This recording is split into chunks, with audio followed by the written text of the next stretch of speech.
comes up to the stage, ladies and gentlemen.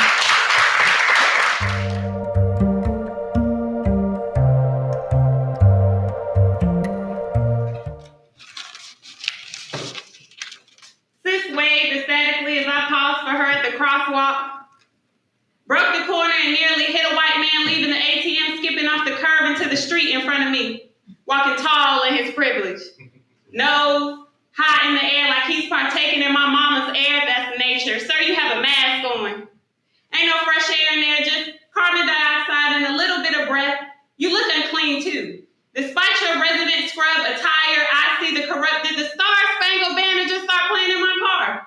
Oh, I'm gonna have to cut that off. I had to tell my 10-year-old sons today why it's so important for us to speak to one another. I had to tell them we ain't seen. Some of us, then not even 15 minutes later, universe provided the example. I'm operating in my power, so I need everyone in this room to understand. This is for George Floyd. We gather here on your behalf. We remember you. No matter how much I rack my brain, I can't quite think of anything more profound than experiencing positive energy exchange, so I would like a quick moment of silence. I need one deep breath. While doing this, please envision a better version of yourself. Mr. Floyd, this was not in vain. A few miles later, I slowed down for a brother with locks approaching the crosswalk, head swiveling like an office chair.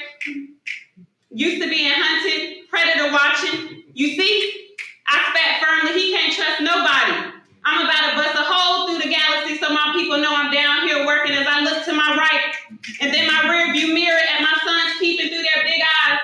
But only for a little while longer, because soon it'll be their turn to lead George Floyd. There was an entire generation of melanated beings who saw what happened to you. One of them being your very own daughter. They broadcasted it, forgetting that those same children are our future. What happened to you, George Floyd, I didn't even know how to teach my young kings how to prepare for.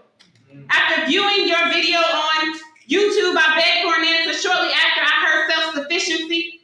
Buy your own seeds, grow your own food. They're poisoning ours anyway. Remove the dependency. It made sense.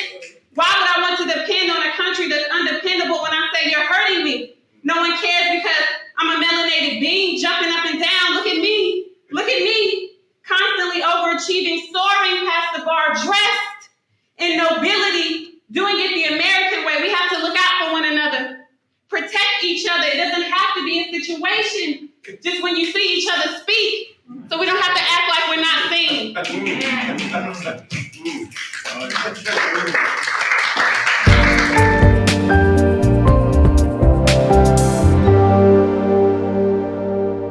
When I was 21 years old, 2 of my friends died.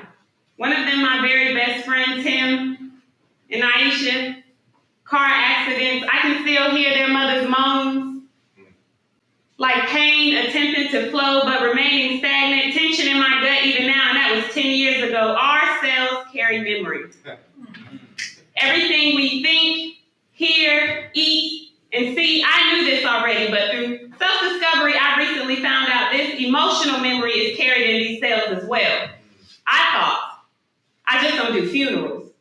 Never questioning the reason. What happened to you, Mr. Floyd, forced me to attend a murder. Y'all, I don't even do funerals. A murder? How am I supposed to cope? This is everyday life for us. Being victimized. Don't get it confused. This is not about them. This is about you, us, and our allies. Too much separation going on. History tells me this is what happens right before a conquer. What are your skills, trades? If you're not sure, think about it. Write them down. Share them with your neighbors. Trade and barter of information. So you mean to tell me that our cells know to do this? But with each other, we do not. God created our body. The blueprint, pay attention. It may cost a few moments of your time, but it's a divine exchange, building with one another. If you're nervous, use your discernment. The amount of value in this room could never be monetized. Y'all are so beautiful.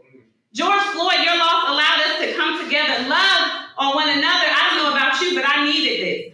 Us all coming together. My aunt told me this rising, that my words are released, and my releases, I can only pray that it's changed, whether it be nutritional, emotional, or scarcity mentality. My Creator says, Though our seeds are like sand, only a remnant will make it in. That's a small part.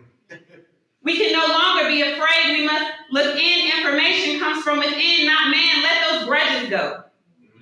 I know y'all know, but I heard in a lecture, repetition deepens the impression. Positive information exchange. I feel the need to say this. Because if we can't build, we cannot be friends. I've outgrown gossiping Mr. Floyd for a week. I asked my sons every day if they were okay, and the answer was always the same. Until one day my son said, I feel like I have to be perfect to receive love. Every aspect of my life has been more intentional after witnessing what they did to you. The other day, standing at the bus stop, my son walked off to get on the bus, came back to hug me, holding me tight. We holding up traffic. I can wholeheartedly say this may have never have happened, but it did because I became more mindful. I know in a tragic way it wasn't for us, but it was for us. Thank you, sir. I'd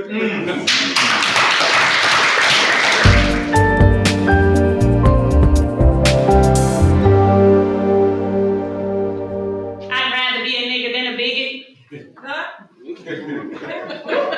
That has nothing of the song. That has to impersonate from 90% of the world, eyes constantly shifting with uncertainty, mouth tight with regret. Why you always lying for, even to each other, but you call that acceptance? But I have news for you, white person. If I'm a nigga, you're a nigga too.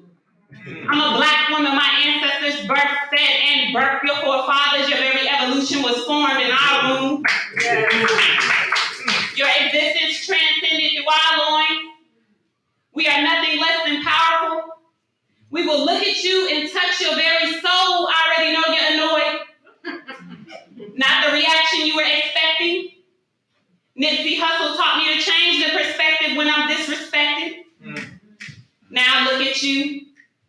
Splotchy red spots traveling from your neck to your face, and you look absolutely ridiculous too, by the way. And let's continue. And not neglect the fact that I am not my timid ancestors. I am more than aware that not all of them were scared, but on behalf of the ones that were, I will assault you repeatedly and gladly take the charge. Good trouble. Because if this poem does not inform you that I am not the one, well, you leave me no choice. Because I'd rather be a nigga than a bigot, real ignorant. And how we proceed is based on whether or not you decide to raise your voice because it's your turn to speak. I go, then you. That's how conversation should proceed, and clearly you're incapable.